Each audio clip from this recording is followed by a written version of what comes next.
90च्या काळात क्रिकेट म्हणजे फक्त खेळ नव्हता, तो एक प्रोजेक्ट असायचा. गल्लीतले सगळे मित्र एकत्र यायचो. चल पैसे जमा करूया असं ठरायचं. कोण 2 रुपये, कोण 5 रुपये असं करून मोठ्या मेहनतीने पैसे गोळा व्हायचे. मग सगळेजण एकत्र स्पोर्ट्सच्या दुकानात जायचो. ती नवीन कोरी बॅट हातात घेताना जी फिलिंग यायची ना, ती आजच्या महागड्या बॅटमध्ये पण नाही. पण खरी मजा त्यानंतर सुरू व्हायची.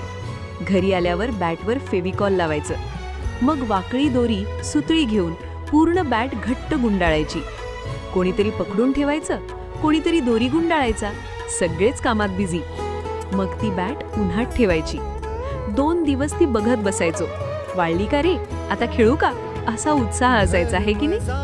आणि जेव्हा ती बॅट तयार व्हायची तेव्हा पहिला शॉट मारताना जी खुशी मिळायची ती आजच्या क्रिकेट किटमध्ये कधीच मिळत नाही. तुम्हाला पण आठवतंय ना हे सगळं? तुम्ही सुद्धा नवीन बॅट आणली की असे करायचा का? कमेंटमध्ये नक्की सांगा आणि आपली पेजेस फॉलो करा.